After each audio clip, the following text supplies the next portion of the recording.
नमस्कार. आज 11 मार्च 2023 वार आहे शनिवार. लोकसत्ता आणि द हिंदू वृत्तपत्र विश्लेषणमध्ये आपलं स्वागत आहे. पहिली बातमी अगदी कामाची नाही, दुसरी पण बातमी कामाची नाही. म्हणजे आजच्या फर्स्ट पेजवरती ज्या बातम्या आहेत त्या अगदीच काही कामाच्या नाहीत, सर्व राजकीय बातम्या आहेत, त्यामुळे मी त्याला स्किप करतोय. त्यानंतर इथे एक बातमी दिलेली आहे पहा, H3N2 विषाणूमुळे देशात दोघांचा मृत्यू. आता हीच बातमी द हिंदूमध्ये पण आलेली आहे पहा. H3N2 flu claims 2 lives as cases go up. Okay, तर सर्वांनी प्लीज काळजी वगैरे घेऊ शकता, कारण कोविड-19 सारखेच याचे पण सिम्पटम वगैरे आपल्याला दिसून येत आहेत व त्याचे केसेस वगैरे राईज होत आहेत. त्यानंतर दोघांचा मृत्यू देखील झालेला आहे, त्यामुळे तुम्ही पण स्वतःची त्यासोबतच परिवाराची वगैरे काळजी घेऊ शकता. त्यानंतर पुढे चला, येथून पण अगदीच काही गरजेच्या वगैरे न्यूज नाहीत, त्यामुळे स्किप करूयात आपण डायरेक्टली यांना पण. त्यानंतर राज्यातील पोलिसांविरोधातच तक्रारी वगैरे वाढलेल्या आहेत. 5 वर्षांत 4,000वर तक्रारी वगैरे आपल्याला त्याची आकडेवारी वगैरे दिसून येते. राज्य पोलीस तक्रार प्राधिकरण काय आहे, तर अगदीच जे PSI वगैरे आहेत, म्हणजे PSIसाठी वगैरे जे तयारी वगैरे करत आहेत त्यांना हा प्रश्न जर विचारला तर त्यांना लक्षात ठेवा त्यांनी, तर महाराष्ट्र पोलीस तक्रार प्राधिकरणाची स्थापना 2014 वगैरे झालेली होती. आता जे UPSCचे विद्यार्थी आहेत त्यांना आता याच गोष्टीतून आपण काही शिकू शकतो का, तर बिलकुल शिकू शकतो. बॅकवर्ड लिंकेजेस आपण ठेवू शकतो. पहा, आता आता जे आपण CRPC वगैरे वापरतो किंवा जे IPC आहे आपली, ती IPC कधीची आहे, तर 1860ची आपली IPC आहे, बरोबर. मग पहा, 1860ची IPC असल्यानंतर मग तेव्हा 1860ला रूल कोण करत होतं, तर ब्रिटिश करत होते. ओके, ब्रिटिशांचं राज्य होतं तेव्हा.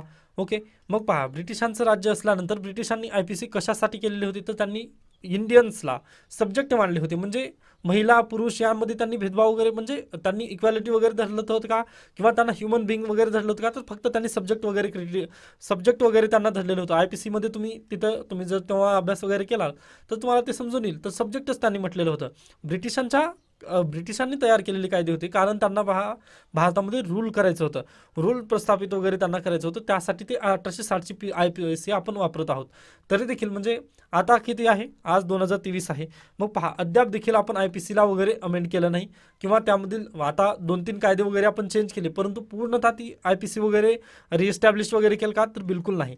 तर पहा, 1947ला भारत स्वतंत्र झाला. त्यानंतर 1950ला आपण काय केलं, भारतीय संविधान वगैरे एक्सेप्ट केलं. भारतीय संविधान एक्सेप्ट केल्यानंतर भारतीय संविधानामध्ये DPSPनी काय सांगितलेलं आहे, काल पण तुम्हाला सांगितलेलं होतं, एक उदाहरण दिलेलं होतं मी. तर काय आहे भारतीय संविधानाने DPSP मध्येच काय सांगितलं त्यांनी, तर वेलफेअर स्टेटची स्थापना वगैरे करण्यात आली. ओके, वेलफेअर स्टेट म्हटले त्यांनी. मग पहा, वेलफेअर स्टेट असेल तर आता रूल करणारी पोलीस वगैरे गरजेची आहे का, तर बिलकुल नाही. तर आता पहा, रूल करणारी नको पोलीस, तर आपला वेलफेअर स्टेटसाठीची जी पोलीस आहे ती गरजेची आहे.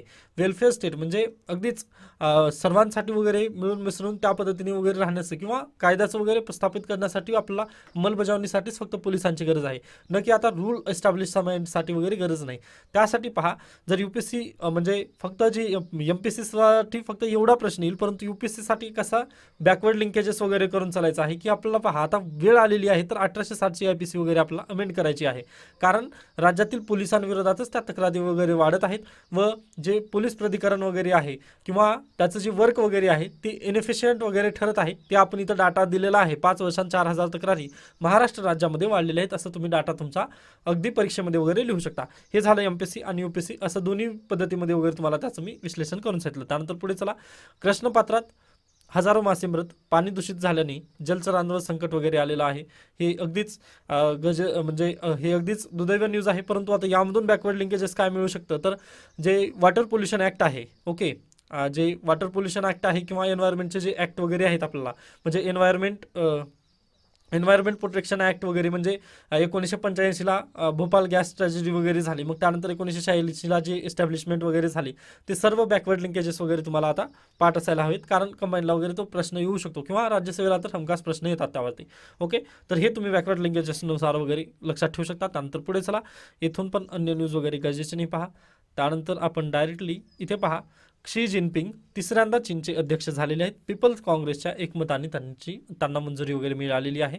5 वर्षासाठी ते परत एकदा काय झालेले आहेत, तर राष्ट्राध्यक्ष वगैरे त्यांनी मंजुरी वगैरे त्यांना मिळालेली आहे. म्हणजे चीनचे सध्याला अध्यक्ष कोण आहेत, तर शी जिनपिंग हेच अध्यक्ष आहेत, असं तुम्ही कन्सिडर करू शकता. त्यानंतर पुढे चला, बुकमार्क. आज शनिवार असल्याने बुकमार्क येतात, हे बुक रिव्ह्यू आहेत, परंतु UPSCला पहा हार्डली 70 दिवस बाकी आहेत, त्यामुळे मी आता याला एंटरटेन वगैरे करत बसत नाही आहे, त्यामुळे मी पूर्णतः स्किप करतोय. पहा, त्यानंतर त्यानंतर आता इथं एक लेख आलेला आहे, हा अगदी लेख गरजेचा आहे.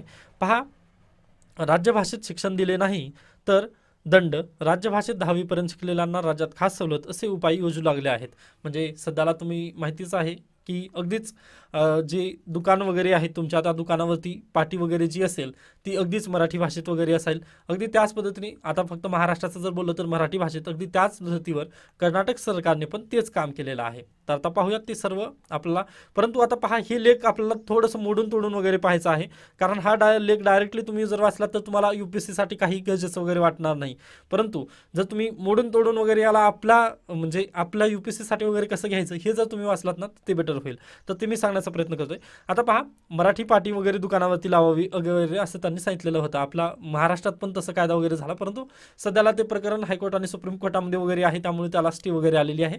त्यामुळे आपलं महाराष्ट्राचं आता बोलायचं नाही आहे, तर तिथंच प्रकरण वगैरे आता थांबूयात. परंतु असाच कायदा झाला की जे मराठी भाषा, जे कन्नड भाषिक वगैरे आहेत त्यांनी अगदी तिथं पाटी वगैरे त्यांनी तशा पद्धतीने कन्नड भाषेतच वगैरे लावायची कर्नाटकमध्ये, असं त्यांनी सांगितलेलं आहे. मग त्यासाठी त्यांनी कायदा वगैरे तयार केला, बरोबर. म्हणजे हे एक बॅकग्राऊंड वगैरे तयार ठेवलं. आता पहा, त्यानंतर पुढे या. कन्नड म्हणजे त्याचं विधेयक कोणतं होतं पहा, तर कन्नड साकल्य विकास विधेयक सर्वपक्षीय सहमतीने बेंगळुरूच्या विधानसभेत, त्यांना सौधा म्हणतात, विधानसभा म्हणत नाहीत त्यांच्याकडे, म्हणजे त्याचं नाव आहे ते विधानसौधात, पंधरवड्यापूर्वीच लागू झाले. त्याच्या अंमलबजावणीसाठी काही कोटींची तरतूद, पहा काही कोटींची तरतूद, म्हणजे लाखांची पण नाही, कोटींची तरतूद करण्यात आली. तरतूद ही आधीच तेथील अर्थ खातीही स्वतःकडेच राखणाऱ्या मुख्यमंत्र्यांकडून त्यांनी करून टाकली. ओके, मग पहा, हे झालं कन्नड साकल्य विकास विधेयक वगैरे त्यांनी पारित केला, ते चांगली गोष्ट आहे, त्याबद्दल आपल्याला काही प्रॉब्लेम वगैरे नाही. परंतु त्या प्रकरणामध्ये त्यांनी काय केलेलं आहे पहा, त्यांनी एक डेफिनेशन वगैरे केलेली आहे. डेफिनेशन कशी की कन्नडगी किंवा कन्नडी भाषी कोणास म्हणावे, ओके, कन्नड भाषिक कोणास म्हणावे हे त्यांनी डिफाईन करून दिलं. तर याची व्याख्यासुद्धा हा कायदा केलेला आहे. तो कायदा ती व्याख्या काय सांगते पहा, कन्नड भाषिक कोण आहे तर ज्यांचे पालक 15 वर्ष कर्नाटकात वास्तव्यास आलेले आहेत. ओके, 15 वर्ष, मिनिमम 15 वर्ष त्यांनी कर्नाटकमध्ये वगैरे वास्तव्याला राहिलेले आहेत, तेच पालक कन्नड भाषिक म्हणून वगैरे काय असतील तर कन्नड भाषिक म्हणून पात्र असतील, असं त्यांनी ठरवलेलं आहे. ओके, वास्तव्याला आहेत आणि ज्यांना कन्नड भाषा लिहिता येते तसेच वाचता येते तेच कन्नड भाषी आहेत. म्हणजे 2000 सालानंतर संगणक क्षेत्रासाठी नोकरीसाठी बेंगळुरूत गेलेला एखादा तरुण हुन्नरीपेक्षा कन्नड लिहू वाचू लागला असेल तरी त्याचे पालक परराज्यातील असल्याने तो या व्याख्येतून बाद होऊ शकतो. म्हणजे पहा, आता हा कायदा काय झालेला आहे, कन्नड साकल्य विकास विधेयक यांनी जे पारित केलं कर्नाटक विधानसभेने. ओके, त्यांनी काय म्हटले पहा, बेसिकली की जे 15 वर्ष पूर्वीचे, म्हणजे 15 वर्ष त्यांचे पालक वगैरे असतील, इथं वास्तव्याला वगैरे 15 वर्ष त्यांचे पालक असतील, व लिहिता वाचता ज्या पाल्यांना वगैरे येतं त्यांनाच आम्ही काय कन्नड भाषेचा दर्जा वगैरे देऊ. आता याला सरळ भाषेमध्ये, आपल्या भाषेमध्ये वगैरे समजून घेऊयात. तर पहा, अनअकॅडमीचं सेंटर आहे बेंगळूर येथे. ओके, त्याचं हेडक्वार्टर आहे अनअकॅडमीचं बेंगळूर येथे, बरोबर. मग बेंगळूर हे कुठं आहे, कर्नाटकमध्ये आहे, बरोबर. मग पहा, बेंगळुरूमध्ये सध्याला काय आहे तर अगदीच IT हबमधून वगैरे आपण ओळखू शकतो त्याला. व त्यासोबतच पहा, अगदी अन्य देशाचे पण तिथं कॉल सेंटर वगैरे बेंगळुरूमध्ये वगैरे स्थापित झालेले आहेत. अगदी त्याच पद्धतीने बेंगळुरूमध्ये आपलं अनअकॅडमीचं हेडक्वार्टर आहे. ओके, हे तुम्ही प्लीज लक्षात ठेवा, म्हणजे थोडंसं मी उदाहरण घेतोय त्याचं. ओके, मग पहा, हेडक्वार्टर बेंगळुरूमध्ये आहे. मग अनअकॅडमी ही कशी कंपनी आहे तर अगदीच टेक्नॉलॉजी बेस्ड आहे. ओके, म्हणजे टेक बेस्ड कंपनी आहे. मग यामध्ये कन्नड भाषिकाची गरज आहे का तिथं तर बिलकुल नाही, तर इंग्लिश भाषा तिथं चालते.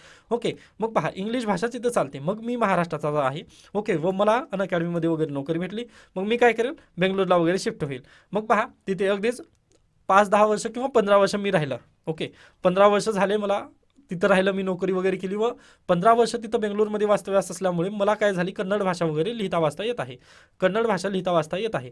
मग मी लिहिता वाचता येते या निकषानं आणि 15 वर्ष मी तिथं वास्तव्याला आहे, यामुळे रहिवासी तर मला रहिवासी सर्टिफिकेट तर नक्की भेटेल, डोमिसाईल वगैरे तिथलं. परंतु लिहिता वाचता येतं, त्यामुळे मी कन्नड भाषा बोलू शकतो असं पण मी म्हणू शकेल. परंतु झालं काय, माझे पॅरेंट्स काय आहेत तर माझे पॅरेंट्स हे महाराष्ट्रातून आहेत. ओके, माझे पालक जे आहेत ते महाराष्ट्रातून आहेत. त्यामुळे जे कर्नाटकचा जो नवीन कायदा आलेला आहे कन्नड साकल्य विकास विधेयक, या कायद्यानुसार मला त्यांनी कन्नड भाषिक हे सर्टिफिकेट देणं वगैरे त्यांनी बिलकुल नाकारलं. कशामुळे नाकारलं, कारण माझे पॅरेंट्स काय आहेत तर ते कन्नड भाषा ते 15 वर्ष वगैरे कर्नाटकात राहिले नाहीत. या कारणावरून त्यांनी हे नाकारलं. म्हणजे हे अगदी चुकीचं आहे. ओके, हे अगदी चुकीचं आहे असं आपल्याला इथं बेसिकली दिसून येतं. कारण पहा, आता मला 15 वर्ष झालेली आहेत तिथं, मी रहिवासी वगैरे होण्यासाठी तिथं पात्र असताना देखील यांनी अशा पद्धतीने वगैरे ही म्हणजे थोडंसं म्हणजे थोडंसं त्यांची जी मर्यादा वगैरे असते किंवा फंडामेंटल राईट्सचं उल्लंघन वगैरे आहे हे आपण इथं बेसिकली सांगू शकतो. त्यानंतर आणखी पुढे जा, व्यवसायांना पहिल्या वेळी म्हणजे आता यामध्ये आणखी तरतुदी केलेल्या आहेत, दंडाच्या तरतुदी आहेत. पहा की व्यावसायिकांनी जर पाटी वगैरे तशा पद्धतीने लावली नाही, म्हणजे आता जर कशाचं दुकान वगैरे असेल तर आता पहा, माझंच नाव घेऊयात आपण, पवन निलेवाड, अशा पद्धतीने पाटी जी असेल, आता मी इंग्लिशमध्ये नाव लिहिलं आहे आपलं चॅनलचं, मग ते त्यांनी कन्नडमध्येच लिहायला वगैरे असावं असं त्यांनी म्हटलेलं आहे. मग पहा, जर असं लिहिलं नाही तर व्यावसायिकांना पहिल्या वेळी 10,000 रुपये, दुसऱ्यांदा 20,000 रुपये अशा आकड्यांचा उल्लेख कायद्यात आहे. तो टाळण्यासाठी या व्यावसायिकांना नामफलक कन्नड भाषेमध्ये लिहावे लागतील. नोकरीत कन्नडांगी ना प्राधान्य द्यावे लागेल आणि ज्या वस्तूंचे उत्पादन या व्यवसायांनी कर्नाटकात केले त्या सर्व वस्तूंचे नाव, वर्णन, वापरण्याची रीत हे सारे कन्नडमध्येच लिहावे लागतील असं त्यांनी म्हटलेलं आहे. ओके, म्हणजे सर्व काही कन्नड बेस्ड वगैरे तिथं एज्युकेशन वगैरे करावं असं त्यांचं बेसिकली एक उद्देश आहे.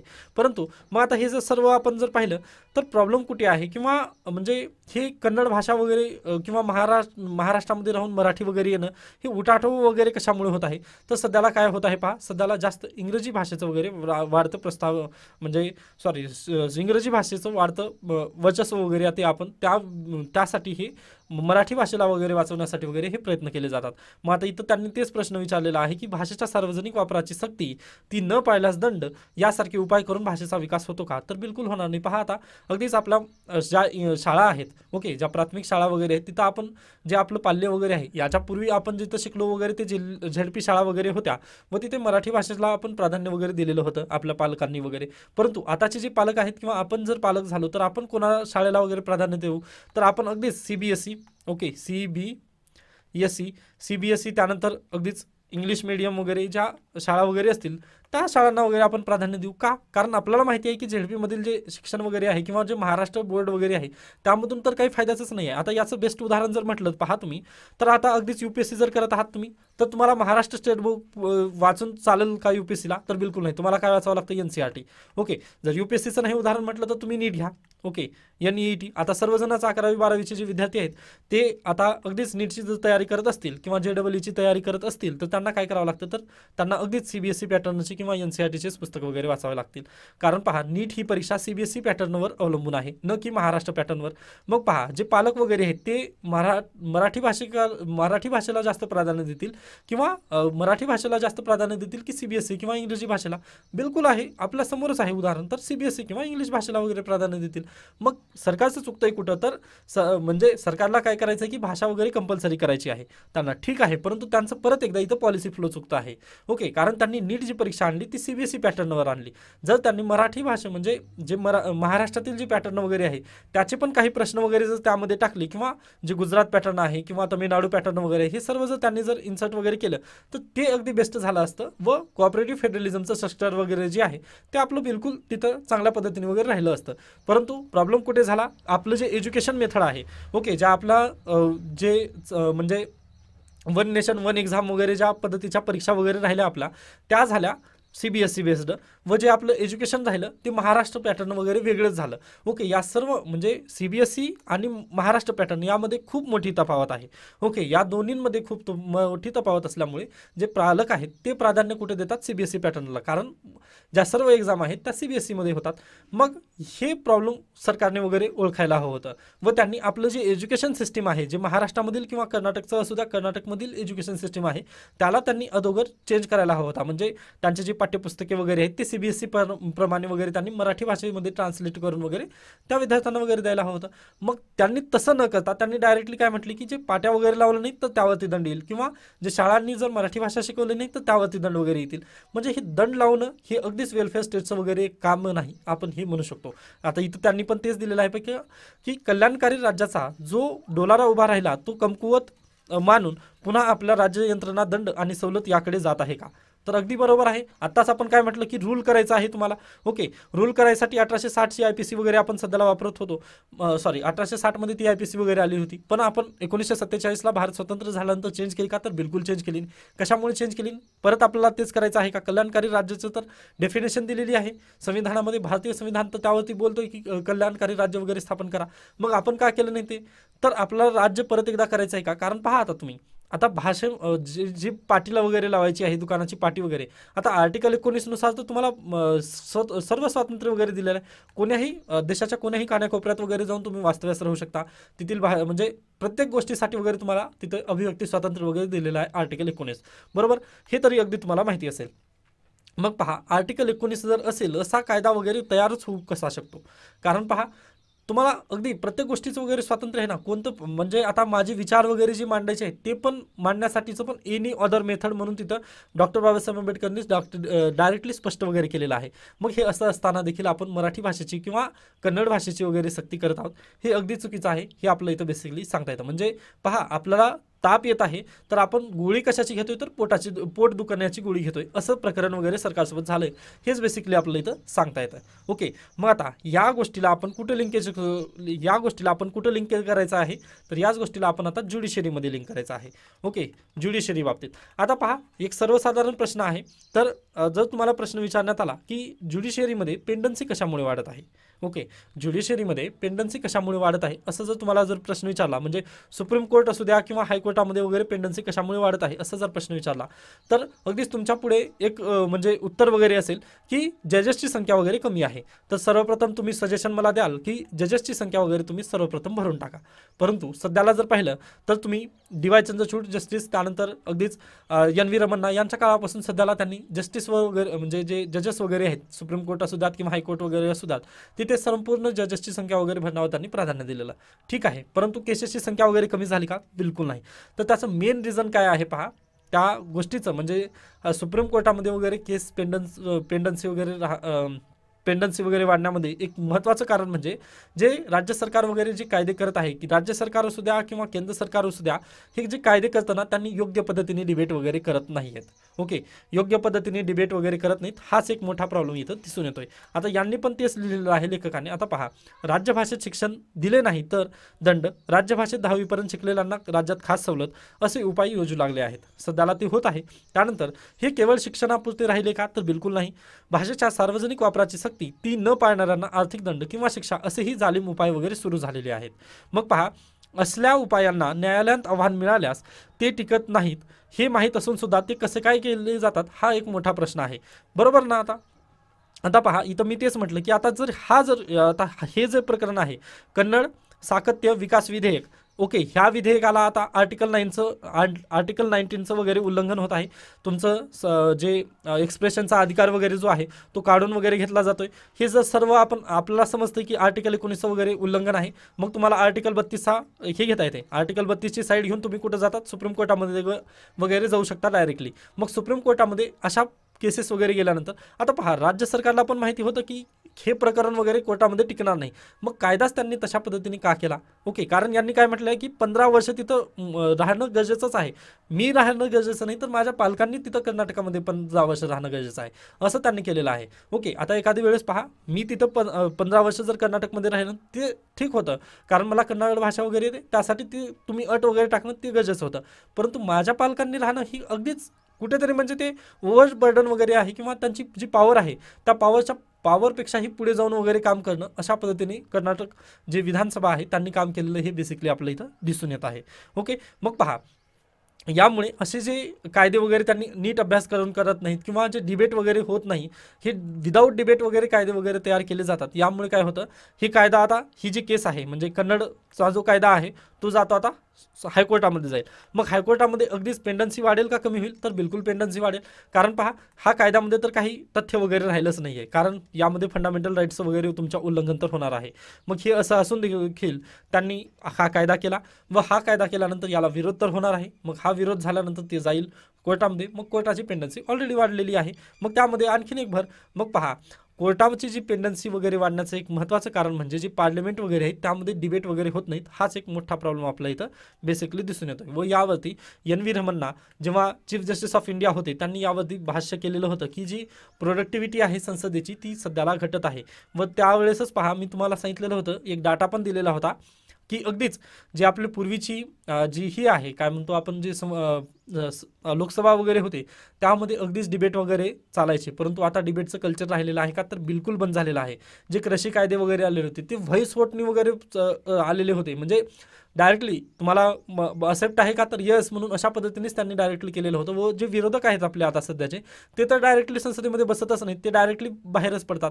म्हणजे संसदेमध्ये आपण जातोय कशासाठी मग, हा प्रश्नच मोठा निर्माण झालेला आहे. जे काही कार्य करत आहे ना ते सर्व कार्य आता सुप्रीम कोर्ट करत आहे सध्याला. जे काही राहिलेली भारतामध्ये डेमोक्रेसी वगैरे राहिलेली आहे ते सर्व आपल्याला अगदी सुप्रीम कोर्ट करत आहे. कारण अग्निवीरचं पण तसं झालेलं पहा. त्यानंतर डिमॉनिटायझेशनचं पहा, अग्निवीर स्कीममध्ये काय झालेलं पहा. अग्निवीर स्कीम आल्यानंतर 2-3 दिवसामध्ये 3-4 आपल्याला काय झालं त्यामध्ये बदल वगैरे दिसून आले. जर ती स्कीम अगदीच पार्लमेंटमध्ये डिस्कशन वगैरे चांगल्या पद्धतीने जर झालं असतं तर रेल्वे वगैरे जळायला असतात का बिलकुल नाही. पब्लिक प्रॉपर्टीचं वगैरे तिथं हनन वगैरे झालं असतं का बिलकुल नाही. हे सरकारला वगैरे समजणं अगदी गरजेचं आहे. ओके, तर हे अशा पद्धतीने आपला बेसिकली हा लेख होता. आता या लेखमध्ये जर तुम्ही असं डायरेक्टली जर वाचलं तर काही समजणार नाही, परंतु तुम्ही त्याला मोडून तोडून वगैरे वाचणं गरजेचं होतं. त्यानंतर आपण नेक्स्ट न्यूजकडे जाऊयात. तर पहा, नासा आणि इस्रो यांची संयुक्त उपग्रह मोहीम वगैरे सध्याला चालू आहे. हा प्रश्न हमखास UPSC किंवा MPSCला नक्की प्रश्न पडू शकतो. त्यासाठी पहा प्लीज लक्षात घ्या. तर उपग्रहाचं नाव आहे निसार. ओके, तर निसारचं फुल फॉर्म आहे NASA ISRO synthetic aperture radar. Okay, NASA आणि इस्रो यांचं दोघांचं मिळून एक निसार हे उपग्रह वगैरे सोडण्यात येणार आहे. तर त्याचं फुल फॉर्म आहे NASA ISRO synthetic aperture radar हे फुल फॉर्म असेल. त्यानंतर हे उपग्रह 2024 मध्ये वगैरे प्रक्षेपित केलं जाईल. पहा, याची पहिली बाजू जी आहे म्हणजे जे पहिलं काम आहे ते इस्रोने वगैरे केलेलं आहे, नासाने केलेलं आहे. व पहिली म्हणजे फर्स्ट स्टेप नासाने कंप्लीट करून भारतामध्ये त्याला पाठवलेला आहे. व सेकंड स्टेप जी आहे ती आता भारत वगैरे त्यावरती प्रक्रिया वगैरे करत आहे. ते उपग्रह वगैरे म्हणजे अमेरिकेने वगैरे अमेरिका आणि भारत या दोघांची भागीदारीतून ते उपग्रह वगैरे तयार केले जात आहे. त्या उपग्रहाचं नाव आहे निसार. मग आता हे उपग्रह काम काय करणार आहे तर या उपग्रहामुळे नैसर्गिक आपत्तीची आगाऊ माहिती मिळणार असून कृषीसह विविध क्षेत्रांना त्याचा फायदा होणार आहे. त्यासोबतच पहा, निसार पृथ्वीजवळील जवळपास सर्व जमीन आणि बर्फाच्या पृष्ठभागाचे निरीक्षण दर 12 दिवसांनी 2दा करेल. आणि यासोबतच पहा, भूस्खलन, भूजलाची हानी आणि कर्बचक्र यांसह पृथ्वी विज्ञान हे विषय अधिक चांगल्या प्रकारे समजून घेण्यास वगैरे तो मदत करणार आहे. तसेच पृथ्वीवरील पर्यावरणपूरक हालचालींचे मोजमाप अत्यंत बारीकसारीकपणे करेल. शास्त्रज्ञांना वनस्पती आणि वातावरण यांच्यातील कार्बनची देवाणघेवाण समजण्यास मदत करण्यासाठी ते जंगल आणि कृषी क्षेत्रांचे सर्वेक्षणही करणार आहे. काय आहे निसारचं हे काम आहे, म्हणजे अगदीच ॲग्रिकल्चर सेक्टरला वगैरे त्याद्वारे मदत होईल असं आपण तिथं बेसिकली सांगू शकतो. तर इस्रो आणि नासाचं कोणतं भागीदारीतून उपग्रह वगैरे पुढे येत आहे असा जर प्रश्न विचारला तर तुम्हाला निसार हे उपग्रह वगैरे तुम्हाला लिहिता आलं पाहिजे. ओके, तर हे बेसिकली त्याबाबत होतं. त्यानंतर पुढे चला, इथून अन्य न्यूज गरजेचे पहा. त्यानंतर अगदी इथे म्हणजे हे काही नाही आहे, चतुरंग लोकसत्ताचं मिनी मॅगझिन वगैरे आहे, हे पण आपण स्किप करू शकतो, यातून काहीही गरजेचं न्यूज नाही. तर अशा पद्धतीने आजचं लोकसत्ता वृत्तपत्र इथे संपतं. त्यानंतर सुरुवात करत आजचं द हिंदू. आजच्यामध्ये पण म्हणजे जास्त काही बातम्या वगैरे नाही आहेत, म्हणजे एडिटोरियल आहेत 2, पण ते पण काही जास्त गरजेचे वगैरे नाहीत. त्यानंतर आज सॅटर्डे असल्याने जे टेक्स्ट आणि कंटेक्स्ट पेज वगैरे येतं ते पण आज देण्यात आलेलं नाही आहे. ओके, तर पहा, पहिली न्यूज आहे ही आपण क्लिअर केली. त्यानंतर PM flags attacks on temples in Australia. पहा, ऑस्ट्रेलियाचे जे पंतप्रधान आहेत ते सध्याला भारत दौऱ्यावर वगैरे आहेत.